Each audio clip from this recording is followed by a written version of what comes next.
Let's be completely honest with ourselves. Your most valuable asset in this world isn't Bitcoin. It's not gold, and it's definitely not some premium platinum credit card. It's time. For about 99% of the population, the formula of human life is painfully, brutally simple. You trade your limited hours on this earth for green pieces of paper. 1 hour of your life equals a specific amount of digital numbers in a database. You sell your youth, your energy, your focus, and in return, you get paid. Picture this. Imagine you've just spent a grueling, exhausting month working as a delivery courier. You've been cycling through torrential rain, dodging crazy traffic, and climbing endless flights of stairs with heavy thermal bags on your back. You've put in massive overtime, and you know you smashed it. You're finally lying in bed on a Friday night, exhausted, when your phone bubbles. It's an email with your monthly pay stub. The gross calculation says you earned an official salary of $2,200.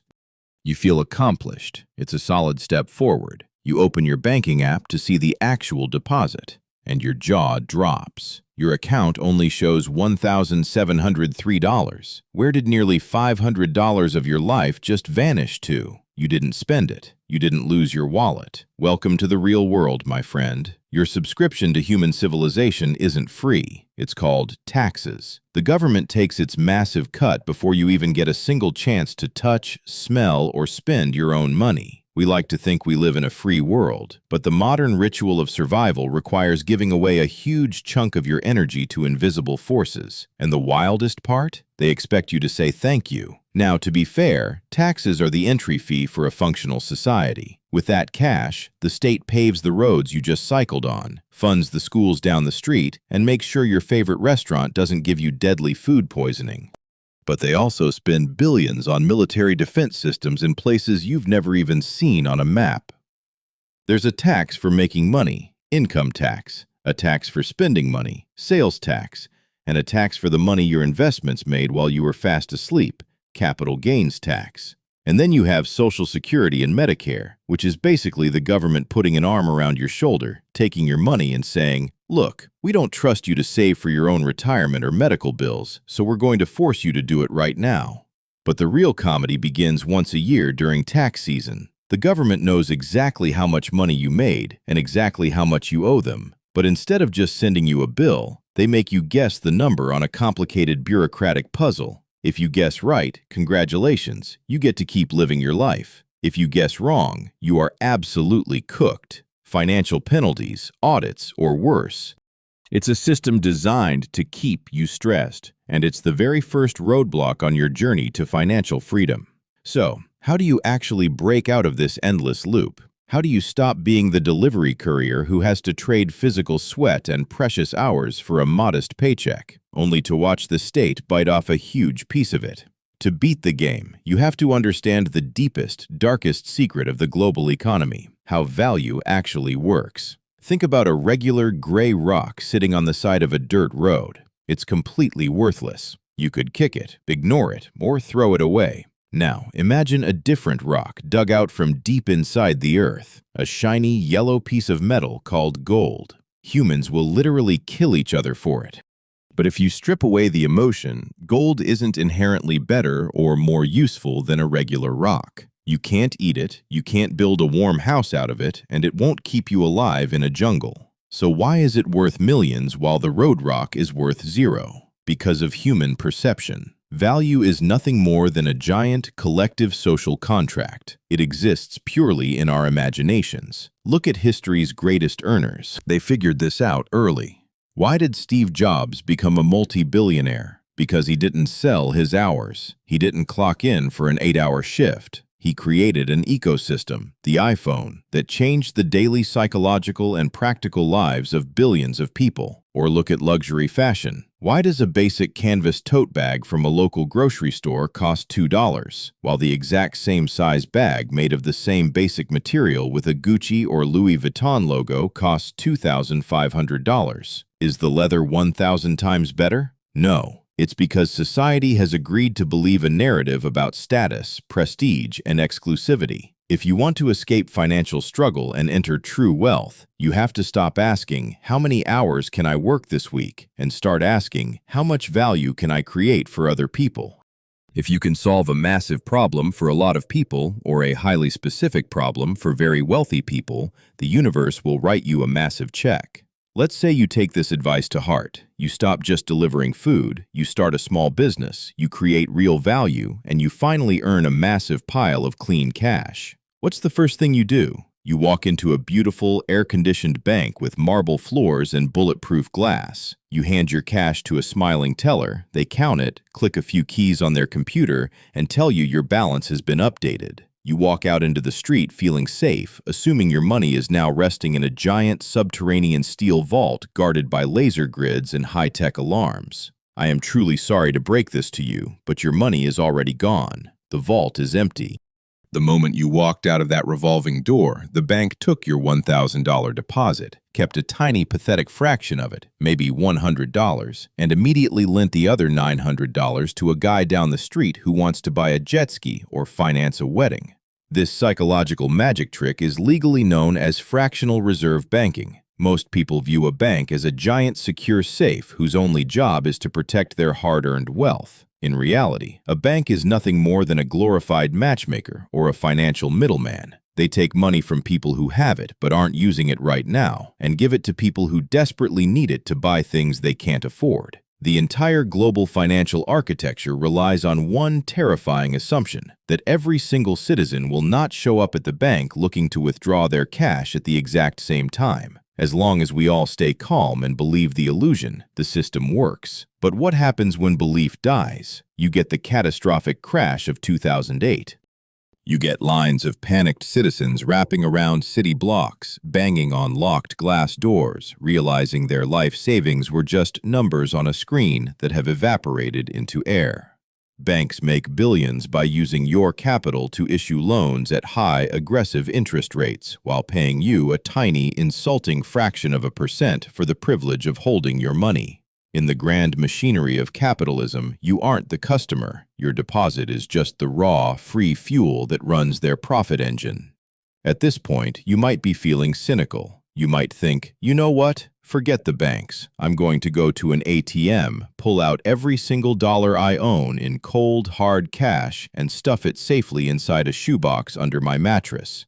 It feels like the ultimate rebellion. Nobody can touch it, no bank can lend it, and no tech glitch can erase it. But this is exactly where the most dangerous, silent, and invisible economic predator of all catches you. Its name is inflation, and it doesn't care about your shoebox. Have you walked into a grocery store lately and noticed that a bag of potato chips costs 30% more than it did a couple of years ago, but when you open it, it's practically filled with nothing but air?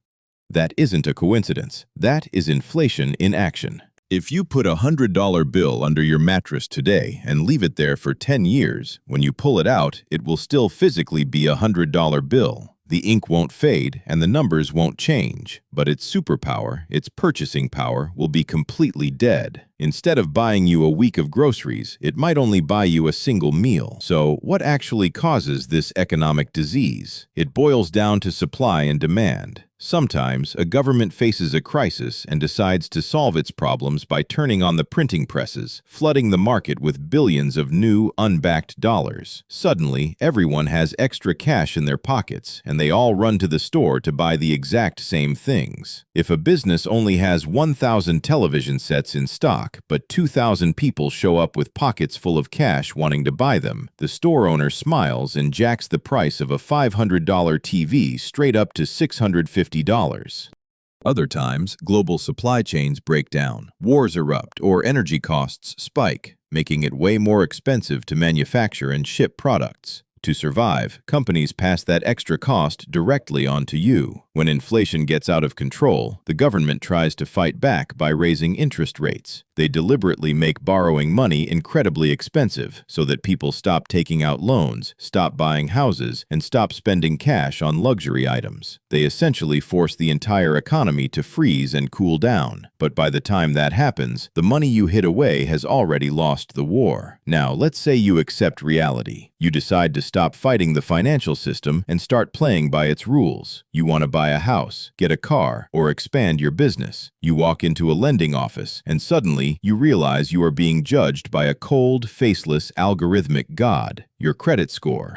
This is a three-digit number ranging from 300 to 850, and it is the ultimate financial report card of your adult existence. It doesn't care how nice of a person you are. It doesn't care about your good intentions, and it definitely doesn't care how much physical cash you have sitting in your wallet. It cares about one thing and one thing only: trust. Lenders look at that number to answer a single question.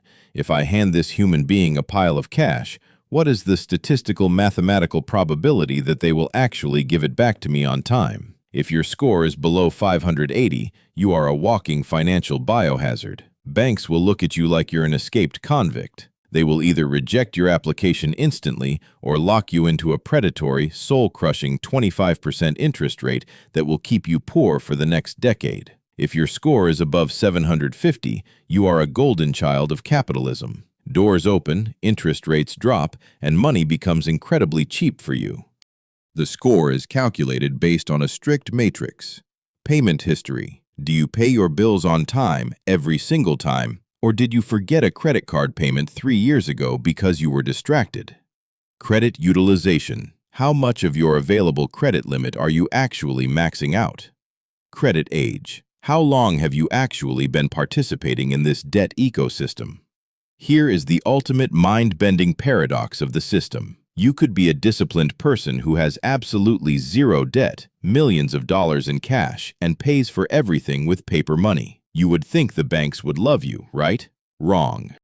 If you have no history of borrowing money, your credit score will be completely non-existent or garbage. The system doesn't reward financial responsibility. It rewards your ability to manage debt successfully. It's a rigged game. But if you learn the specific algorithms and rules, you can use that exact same system to fund your dreams using other people's money. So, let's look at the grand chessboard.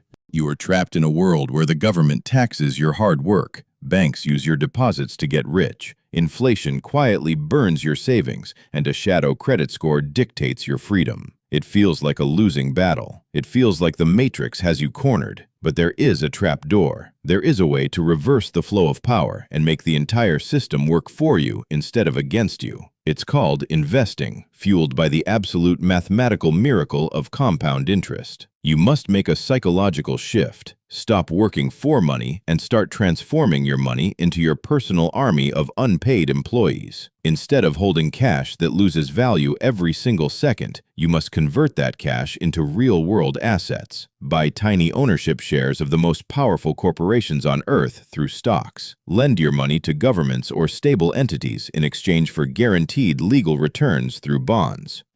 Buy real estate and let other people pay you rent every single month to live inside your property. And this brings us right back to the very first concept we talked about: time. In the world of wealth creation, the ultimate superpower isn't genius, it isn't incredible luck, and it isn't a massive inheritance. It is time. When you invest early and consistently, you unlock the terrifying power of compound interest. In the beginning, it looks incredibly slow and boring. Your $100 earns a few dollars of profit, but the next year, that profit is added to your original amount, and now you are earning interest on top of your interest. Your money begins to clone itself. It creates financial copies of itself while you are eating, traveling, or hanging out with your family. Over a decade or two, that slow, boring line on the graph suddenly turns into a vertical rocket ship. Is investing risky? Absolutely.